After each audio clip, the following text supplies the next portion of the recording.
नमस्कार प्रिय विद्यार्थियों, वीके नॉलेज इलेक्ट्रिकल में आप सभी का स्वागत है। राजस्थान डेयरी विभाग में वैकेंसी है और बहुत सारे बच्चों के सवाल दो जो मोस्ट कॉमन है।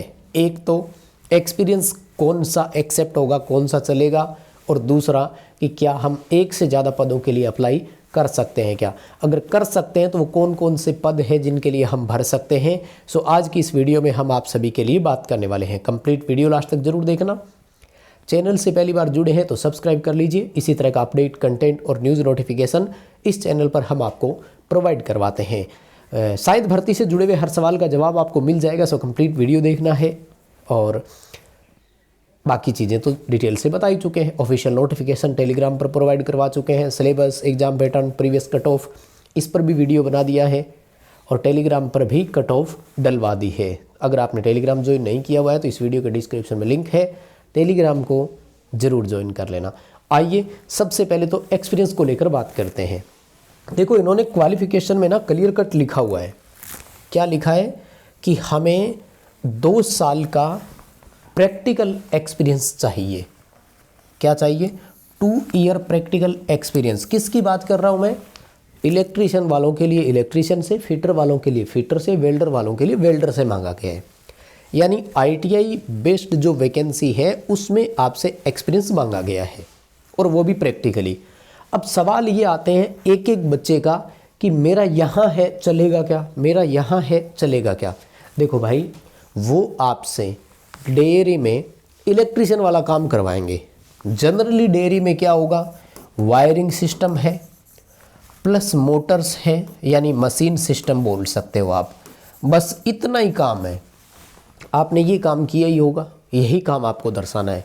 यानी आपने कहीं पर भी टेक्नीशियन के रूप में काम किया है वो एक्सेप्ट हो जाएगा। उनसे लिखवाना कैसे है वो भी मैं आपको बता दूंगा। आपने कहीं पर भी मेंटेनर के तौर पर काम किया है वो चलेगा। जैसे किसी ने थर्मल पावर प्लांट में काम किया हो चलेगा, जैसे किसी ने इंडस्ट्री में काम किया हो चलेगा, क्योंकि इंडस्ट्री में काम ही यही होता है। एज एन इलेक्ट्रीशियन बात कर रहा हूँ मैं। अगर किसी भी फैक्ट्री में आपने काम किया है as a wireman, as a electrician, तो वो चलेगा। आप एक्सपीरियंस लेटर बनवाते समय मैंने एक वीडियो बनाई हुई है, आप उस वीडियो को ज़रूर देखना, जिसमें मैंने बताया था कि एक्सपीरियंस सर्टिफिकेट बनवाते समय ये 8 पॉइंट आपको लिखवाने चाहिए। सर्च करना experience certificate VK knowledge YouTube पर, वो पूरा वीडियो आपको मिलेगा जिसमें मैंने एग्जैक्ट परफॉर्मा दिखाया है आपको। लेकिन इस मामले में जहाँ भी आपने काम किया है वहाँ से बनवाने की बात कर रहा हूँ मैं। ध्यान से सुनिएगा, मैं किसी को ये नहीं कह रहा हूँ कि आप अपनी मर्जी से बनवा लो या फर्जी बनवा लो। भाई, काम सब बच्चों ने किया है, जिन्होंने काम किया है वो जेन्युइन। बहुत सारे बच्चे लगे हुए हैं, जैसे पंजाब में कोई लगा हुआ है, पंजाब पीसीएल, पंजाब टीसीएल, तो मैं उन सब के हिसाब से आपको बता देता हूँ। और फिर एक से ज़्यादा पदों पर आपको अप्लाई करना है कि नहीं, उस पर हम चर्चा कर लेंगे, ठीक है ना। तो आइए मैं आपको डिटेल बताता हूँ। देखो ध्यान से, पहले तो मैंने ये क्लियर कट बताया हुआ है फॉर्मेट में क्या क्या चीज़ें होनी चाहिए। ऊपर वो कंपनी का नाम और, है ना, कंपनी का नाम और आपका इधर reference date, who may it concern, और पूरा वो डिटेल में क्लियर कट आपकी पोस्ट लिखी हुई होनी बहुत ज़रूरी है। पोस्ट में देखो सबसे बेटर नाम है एज एन टेक्नीशियन आपने काम किया हो, एज ए टेक्नीशियन काम किया हो, एज एन इलेक्ट्रीशियन काम किया हो, यानी इलेक्ट्रीशियन की पोस्ट लिखाओगे तो भी चलेगा। वायरमैन की पोस्ट लिखा लोगे तो भी चलेगा, क्योंकि वायरमैन भी वही काम करता है मेंटेनेंस वगैरह का। अगर मेंटेनर लिखवाओ तो भी चलेगा, और अगर मेंटेनर इलेक्ट्रीशियन लिखाओ तो चलेगा, इलेक्ट्रीशियन टेक्नीशियन लिखाओ तो चलेगा, ठीक है। उसके बाद में कि जी मैं तो आईटीआई में पढ़ाता हूँ, तो आईटीआई में पढ़ाने वाले लिखवा सकते हैं प्रैक्टिकल इंस्ट्रक्टर या प्रैक्टिकल लैब अटेंडेड। समझ रहे हैं? Practical instructor, practical lab attended. जिस आईटीआई में आप पढ़ा रहे हैं वहाँ lab attended, electrician practical lab attended post जो है आपकी, ये आप लिखवा सकते हैं। अब आते हैं जो बच्चे काम कर रहे हैं विद्युत वितरण में, है ना। तो देखो, जो बच्चे वितरण विभाग में काम कर रहे हैं उनका वितरण वाला एक्सेप्ट हो जाएगा, क्योंकि वो भी प्रैक्टिकली काम में ही माना जाता है और आपको इलेक्ट्रिसिटी का एक तरह से नॉलेज है, ठीक है ना। तो ये रहेगा एक्सपीरियंस सर्टिफिकेट को लेकर। और वो पूरा वीडियो आपको देखना ही है, सारी बातें दोबारा दोहराने में फ़ायदा नहीं है। 8 पॉइंट मैंने बताए हुए हैं क्या क्या लिखवाएं, सैलरी, पोस्ट और वो। अब आते हैं सेकंड चीज़ों पर। जो बच्चे मोस्टली किसी सरकारी या लिमिटेड में काम करते हैं ना, वहाँ पे तो आपका पीएफ कटता ही है, पीएफ बोल दो या सीपीएफ बोल दो, एक ही बात है।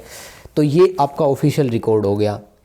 कुछ जैसे आईटीआई में आप पढ़ाते हैं तो वहाँ पर आपका आइडेंटिटी कार्ड बनता है, तो वो भी एक्सेप्ट हो जाएगा। उसके बाद में आईडी कार्ड वाला तो है ही, देखो हर जगह आईडी कार्ड होती है, और सीपीएफ हर जगह लगभग कटता ही है। जहाँ सीपीएफ नहीं कटता वहाँ आईडी एक्सेप्ट हो जाएगी। और इसके अलावा तीसरा जो मोस्ट इम्पोर्टेंट है ना, वो है पे स्लिप, और पे स्लिप नहीं तो अटेंडेंस रजिस्टर। ये 4 ऑप्शन है आपके पास। इन चारों में से कोई भी एक प्रूफ अगर आप प्रोवाइड करवा देते हैं तो आपका एक्सपीरियंस सर्टिफिकेट एक्सेप्ट होगा, कोई प्रॉब्लम नहीं है। पोस्ट का नाम सही लिखा हुआ होना चाहिए, वो आपको ध्यान रखना है। पीएफ नहीं कटता तो आईडी कार्ड होगी, पे स्लिप दिखा देना, पेमेंट मिलती है तो अटेंडेंस रजिस्टर में अटेंडेंस दिखा देना। ये इतने सारे ऑप्शंस आपके पास रहेंगे। अब मैं आता हूँ, हम एक से ज़्यादा पोस्ट के लिए अप्लाई करें तो क्या होगा। देखो जैसे मान लीजिए इलेक्ट्रीशियन वाला है तो वो 2 पदों के लिए अप्लाई कर सकता है, फिटर से भी 2 पदों के लिए, वायरमैन, वेल्डर सब 2-2 पदों के लिए। कौन सा? एक तो आपकी खुद की जो पोस्ट आई है, जैसे इलेक्ट्रीशियन वालों की इलेक्ट्रीशियन के नाम से आई है, फिटर वालों की फिटर की आई है। सेकंड जो है ना, ये है आपकी कौन सी? प्लांट ऑपरेटर सेकंड, और क्लियरली लिखा हुआ है आईटीआई इन एनी ट्रेड। आप एक से ज़्यादा पदों के लिए अप्लाई कर सकते हैं। ध्यान रखना यहाँ पर दोनों के लिए फ़ीस अलग देनी है, अलग फॉर्म भरा जाएगा, अलग पेपर होगा। हाँ, सेम डे पेपर हो जाता है, वो एक अलग कोई इंसिडेंस है, देखो उसकी तो जिम्मेदारी हम नहीं लेंगे।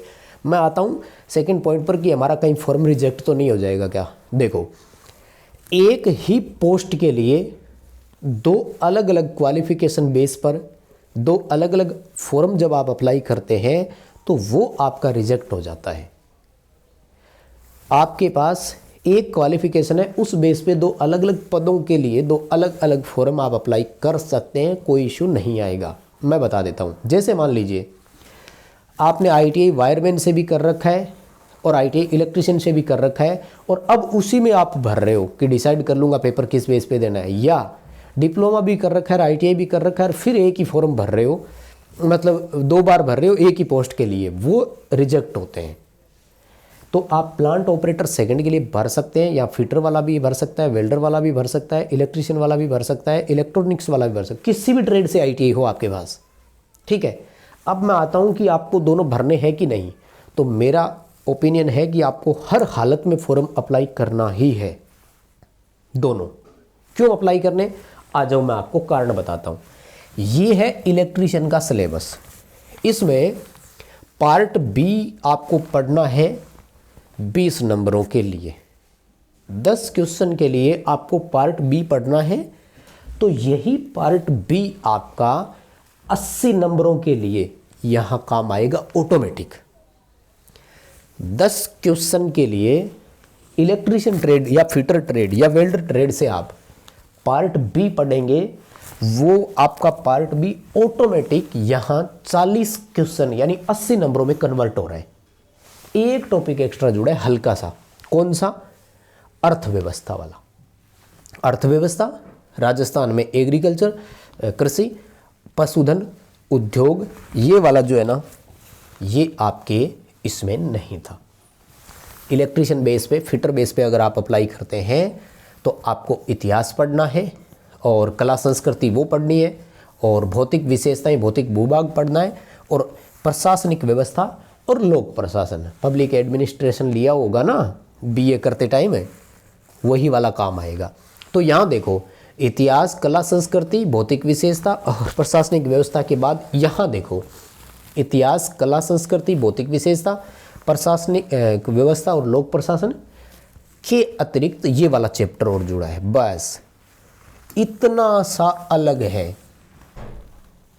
बाकी तो इलेक्ट्रीशियन की पोस्ट के लिए अप्लाई करोगे तो मेहनत कर ही रहे हो, वही मेहनत आपकी यहाँ भी काम आ रही है।